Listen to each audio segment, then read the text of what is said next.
Welcome back, everybody. Hope everyone is doing well. My name is Jason. I'll be your host on this CFL talk show, Huskies Huddle. In this video, we preview and predict Week 11 of the 2022 CFL season.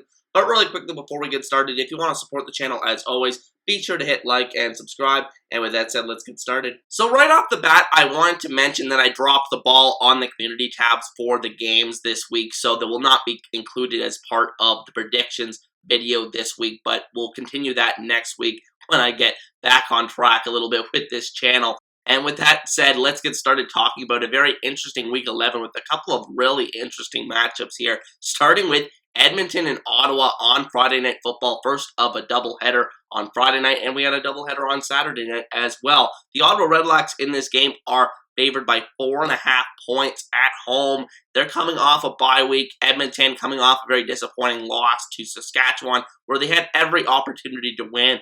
And it's going to be interesting to see what team's quarterback shows up in this one.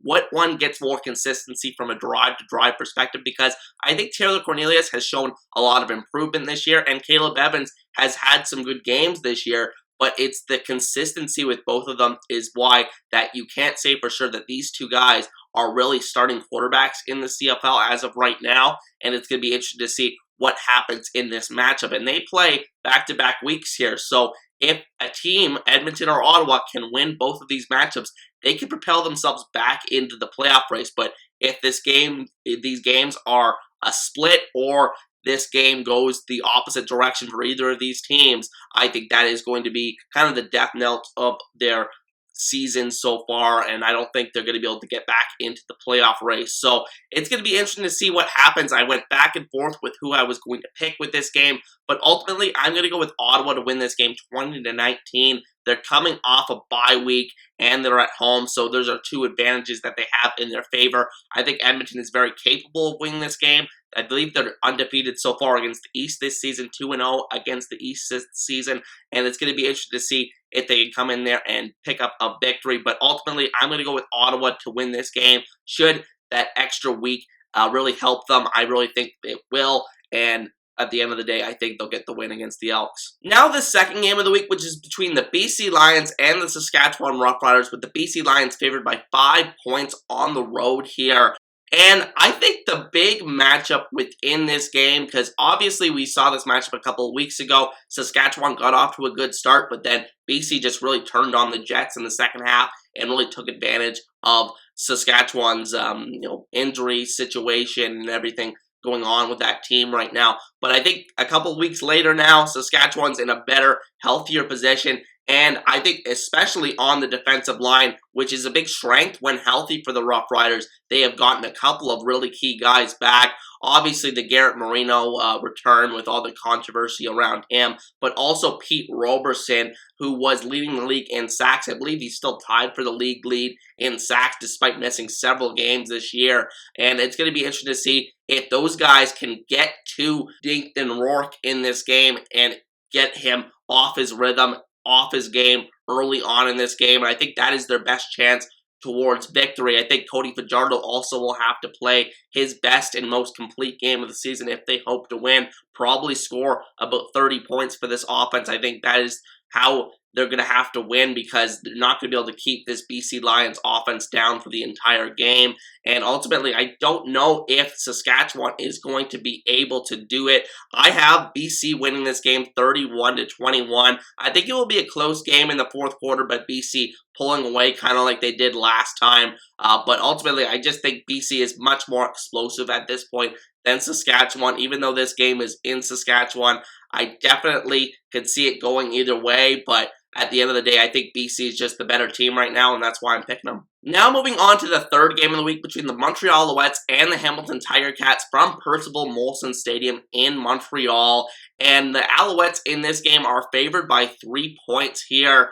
And I think this is the single most consequential game in terms of the standings so far this season. I think it could really turn each of these teams' seasons around, really, because right now they're sitting with both the same record, but Hamilton, having won the first game of this matchup, could effectively go up 2 games here with the victory, being up 1 game, but also having the tiebreaker advantage already by winning the season series. So this could be a really crucial matchup, I think, to deciding ultimately who gets in the playoffs here. And then for Montreal, coming off the big victory last week against Winnipeg, could it be short-lived if they lose at home to Hamilton? Absolutely. So it's going to be very interesting to see who comes out on top in this game. I think the big storylines surround Hamilton's quarterback situation. Dane Evans looks like he is going to be able to play. Orlando Steinauer said, I think Dane will play in this game, so it's going to be interesting to see if he ultimately plays well.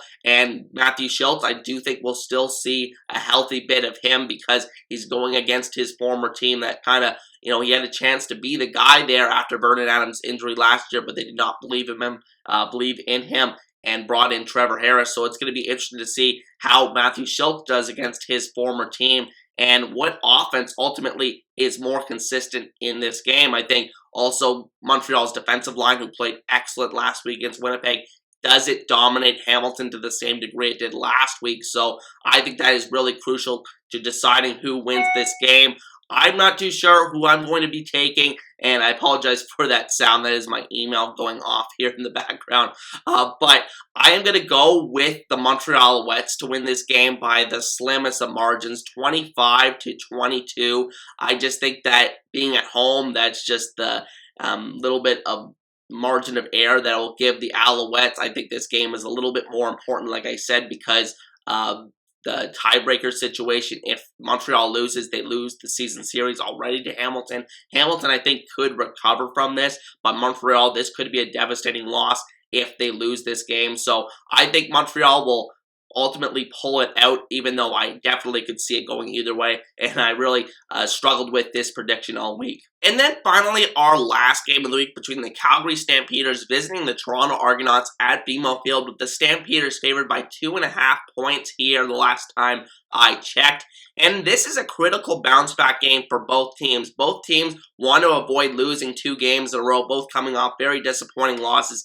Calgary obviously blowing that lead to BC last week, and then Toronto obviously losing that halftime lead to Hamilton last week with a chance to really take control of the East. So this is a really important game for both of these teams. Maybe not in terms of the overall standings, because I don't think either of these guys are really in urgent need of a win to stay out of the playoff mix of maybe missing the playoffs here. But I think in terms of their confidence going forward, in terms of their position within the standings in the playoffs, I think this is really crucial for both of these teams.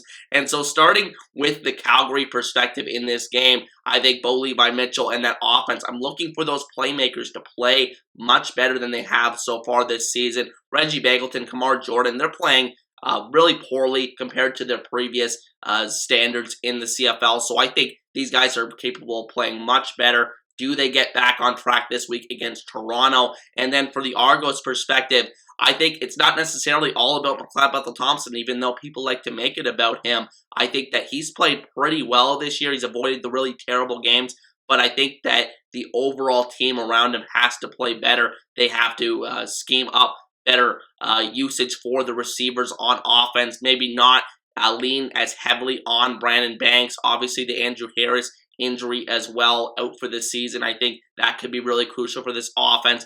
But I think in terms of the offense, I think they just need to be able to spread it around a little bit more to more of these targets. They have so many talented receivers on that offense. They just need to utilize them to the best of their abilities. And that defensive line for Toronto really needs to step up, I think, and play to their top potential, because they have a lot of talent on that unit. So it's going to be a very interesting game. Toronto usually plays pretty well at home. They went, I believe, almost undefeated last year at home at BMO Field. So it's going to be very interesting to see what happens in this game. But ultimately, I'm going to go with the Stampeders to win this game 28-24 and bounce back. I just think usually West versus East, Calgary usually does pretty well against Toronto. And even though I think Toronto won last year, at McMahon Stadium, I think that Calgary will bounce back. They usually don't lose 2 games in a row, and they are going to be looking forward to another matchup with Winnipeg next week if they can come away with a victory here. But with that said, that is going to be the end of today's preview, ladies and gentlemen, and I want to thank each and every one of you for watching. Once again, my name is Jason. If you want to support the channel, as always, be sure to hit like and subscribe, and be sure to let me know in the comment section who is going to win this week, your predictions. And with that said, hope everyone enjoys the games this weekend, has a great day, and I'll see you guys next time. Peace.